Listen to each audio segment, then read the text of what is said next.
Chief justice of India पर न्यायालय में हुए हमले के खिलाफ विरोध प्रदर्शन और ज्ञापन सौंपना।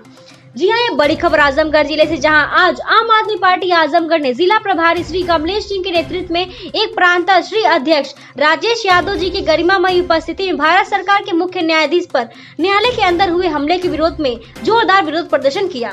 कार्यकर्ताओं ने न्यायपालिका की गरिमा और स्वतंत्रता की सुरक्षा हेतु नारे लगाते हुए इस घटना की कड़ी निंदा की। श्री राजेश यादव प्रांत अध्यक्ष ने कहा कि मुख्य न्यायाधीश के ऊपर न्यायालय के भीतर हमला लोकतंत्र और न्यायपालिका के प्रति सीधा अपमान है। आज आम आदमी पार्टी इस अमर्यादित घटना की कड़ी निंदा करती है। न्यायपालिका की स्वतंत्रता और सम्मान सर्वोच्च है और इसे कोई भी ताकत चोट नहीं पहुंचा सकती। मुख्य न्यायाधीश पर हमला देश के संविधान पर हमला है, हमारे लोकतंत्र पर हमला है और हम आज महामहिम राष्ट्रपति से अपील करते हैं कि इस घटना की तत्काल कार्रवाई कर दोषियों के विरुद्ध सख्त से सख्त कानूनी कार्रवाई की जाए। श्री कृपा शंकर पाठक प्रदेश उपाध्यक्ष ने कहा कि आज हमारे देश के सर्वोच्च न्यायालय में मुख्य न्यायाधीश पर हमला गंभीर और दुर्भाग्यपूर्ण है। यह केवल न्यायपालिका के सम्मान पर हमला नहीं बल्कि हमारे लोकतंत्र की नींव पर हमला है।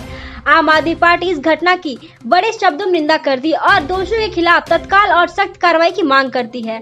श्री अनिल यादव जिला उपाध्यक्ष ने कहा कि न्यायपालिका पर हमला हमारी संवैधानिक व्यवस्था पर हमला है। आम आदमी पार्टी इस घटना के खिलाफ पूर्व एकता के साथ खड़ी है। हम सभी कार्यकर्ता से अपील करते हैं कि लोकतंत्र और न्यायपालिका की रक्षा में सक्रिय रहें और दोषियों के विरुद्ध आवाज बुलंद करें। विरोध प्रदर्शन के उपरांत जिला अधिकारी आजमगढ़ के माध्यम से राष्ट्रपति महोदय को ज्ञापन सौंपा गया, जिसके इसे अमर्यादित घटना निष्पक्ष जांच और दोषियों के खिलाफ कठोर कार्रवाई की मांग की गई है। इस अवसर पर बड़ी संख्या में पार्टी पदाधिकारी और कार्यकर्ता उपस्थित है, जिसमें प्रमुख रूप से अभिषेक सिंह, अन्नू राय, उमेश यादव, रमेश पांडे, बाबूराम यादव, अशोक मौर्य सहित सैकड़ों कार्यकर्ता शामिल रहे हैं। आपने देखा कि अभी पिछले दिनों किस तरह से हमारे देश के मुख्य न्यायाधीश सीजेआई साहब के ऊपर अपमानजनक तरीके से जूता फेंका गया और उसके बाद देश के प्रधानमंत्री उस जूता फेंकने वाले व्यक्ति के विरुद्ध कोई भी कानूनी कार्रवाई नहीं करते हैं। भारतीय जनता पार्टी का कोई भी लीडर, बड़ा लीडर इस अपमानजनक कार्रवाई के खिलाफ आवाज नहीं उठाता है।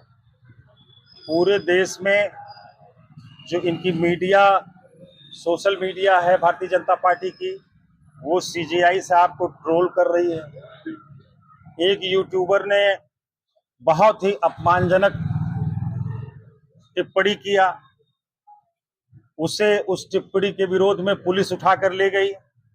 उसे छुड़ाने के लिए भारतीय जनता पार्टी का एक बहुत बड़ा स्पोक्समैन थाने जाता है। ये क्या साबित करता है? ये साबित करता है कि इस पूरी घटनाक्रम के पीछे भारतीय जनता पार्टी की सोची समझी रणनीति है। वो चुनाव आयोग को अपने कब्जे में कर चुकी है। विरोधी दलों पर दुनिया भर के फर्जी मुकदमे लगा करके उन्हें डराना धमकाने का काम कर रही है। अब वो न्यायपालिका के पीछे पड़ी हुई है कि न्यायपालिका को इतना अपमानित कर दो, न्यायपालिका को अपने मुट्ठी में लेने के लिए इस तरह का काम कर दो, इससे न्यायपालिका के लोग डर जाएं, सहम जाएं। न्यायपालिका भारत देश का एक आवश्यक अंग है और उसकी संप्रभुता पर अगर कोई आंच आएगी तो उस पर भारत के हर नागरिक को गंभीरता से सोचना होगा। भारत के हर व्यक्ति को यह सोचना होगा कि हमारा वो मजबूत स्तंभ वो ढहने न पाए, नहीं तो सरकारें, चाहे वो आज की सरकार हो या कोई सरकार हो, अगर उसे कंट्रोल करने के लिए न्यायपालिका नहीं होगी तो सरकारें बेलगाम हो जाएंगी और लोगों का जीना दुश्वार हो जाएगा।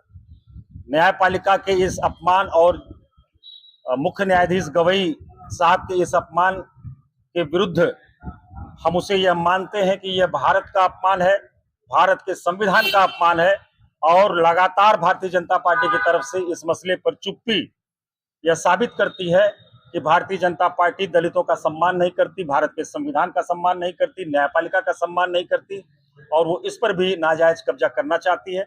हमने महामहिम राष्ट्रपति महोदया के नाम से आज एक ज्ञापन प्रशासन के माध्यम से हमारी पार्टी आज दी है कि इस मसले पर गंभीरता पूर्वक विचार करते हुए और आवश्यक कार्रवाई तत्काल करने की कृपा करें। यह हमने महामहिम राष्ट्रपति महोदया को संबोधित ज्ञापन दिया हुआ है। पूरे उत्तर प्रदेश में आज हमारी पार्टी इसको लेकर के सक्रिय है और हर जिला मुख्यालय पर यह प्रदर्शन हो रहा है। और पंजाब में आपने देखा कि किस तरह से ये जो ट्रोल इनकी आर्मी है, उस ट्रोल आर्मी के खिलाफ वहां पर FIR कायम हुई है। अन्य स्टेट्स में भी होनी चाहिए, क्योंकि ये देश का अपमान है, संविधान का अपमान है, न्यायपालिका का अपमान है।